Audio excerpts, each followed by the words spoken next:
जय श्री राम। आज का टॉपिक क्या है? मतलब सरल होना, है ना। और जब तक हम सरल नहीं होंगे, हमारे स्वभाव में अंतर नहीं आएगा, तब तक हम कभी सुधार के रास्ते पे नहीं जा सकते। अपने आप में ईमानदार होना, क्या?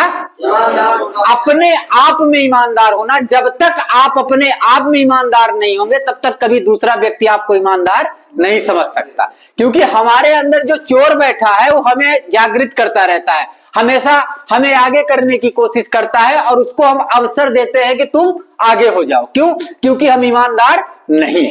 तो हमने जब यहाँ आए और यहाँ के कार्यक्रमों में हम शामिल हुए, तब हमें पता चला कि हमारे अंदर भी एक चोर बैठा है। उसके कारण हमारे अंदर क्या नहीं आ रहा है?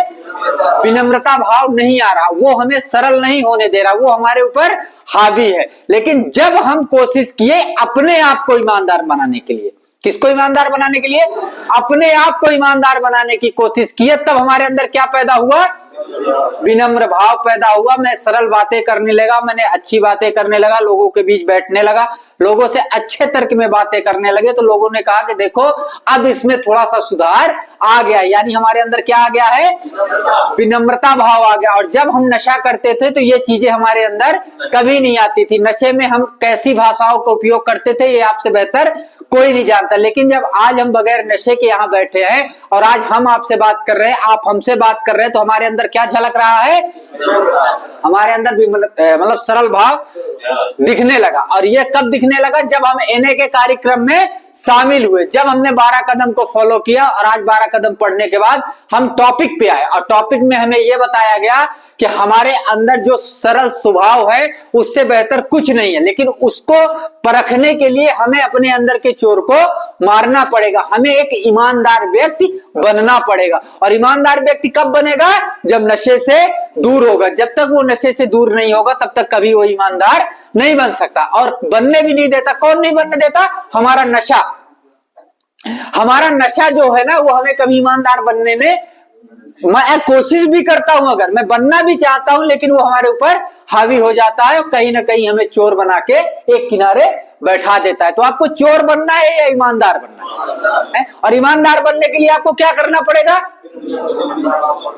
है ना, विनम्रता भाव करनी पड़ेगी, और आपको नशे से दूर रहना पड़ेगा। जब नशे से दूर रहेंगे, तब आप में क्या आएगा? है ना, विनम्र भाव आएगा, तो हम क्या बनेंगे? ईमानदार बनेंगे। सीधी सी बात है। जब हमारे अंदर अच्छाइयां आने लगेगी, बुराइयों का खात्मा होने लगेगा, तब व्यक्ति में क्या चीजें आएंगी? अच्छाइयां। और अच्छाइयां आएंगी तो व्यक्ति क्या बनेगा? ईमानदार बनेगा। सीधी सी सरल सी बात है ना। तो आज हमने ये सीखा है कि हमें विनम्रता भाव से अपना जीवन बिताना है, और हमें अपने जीवन में ईमानदारी लानी। और जिस दिन हम अपने जीवन में ईमानदारी ला लेंगे, उस दिन हमारा भाव ऑटोमेटिक चेंज हो जाएगा। लेकिन अगर अपने अंदर हम ये सरल स्वभाव नहीं लाएंगे, तो कभी हम ईमानदार नहीं बनेंगे। हम उसी प्रकार से रहेंगे जिस प्रकार से पहले रहते थे। तो हमारा पहला काम रहेगा कि हमें नशे से दूर रहना है। दूसरा काम हमें रहेगा कि हमें अपने आप में ईमानदार रहना है। तीसरा काम यह रहेगा कि जब हम अपने आप में ईमानदार रहेंगे, तब हमारे अंदर कौन सा भाव आएगा? विनम्रता का भाव आएगा। जब विनम्रता का भाव आएगा, तब हमारी जान पहचान आगे बढ़ने लगेगी। लोगों में यह प्रचलित होने लगेगा कि व्यक्ति में सुधार आ गया है। हमें किसी को बताने की जरूरत नहीं है कि हमारे अंदर सुधार आ गया है। हमारे भाव से, हमारा सरल भाव जब हो जाएगा और जब हमारी ईमानदारी दिखने लगेगी, तब ऑटोमेटिक ऐसे लोगों को लगेगा कि देखो, इस व्यक्ति में सुधार आने लगा है। लेकिन ये कब आएंगे? जब हम नशे से दूर होंगे। अगर हम नशे से दूर नहीं होंगे, तो हमारे अंदर ये भाव कभी नहीं आएंगे। ठीक है, तो आज का टॉपिक क्या था? विनम्र भाव का मतलब सरल स्वभाव। सरल स्वभाव कब आएगा? जब हम ईमानदार होंगे। जब तक हम ईमानदार नहीं होंगे, तब तक हमारे अंदर कभी सरल भाव नहीं आएगा। ठीक है, जय श्री राम।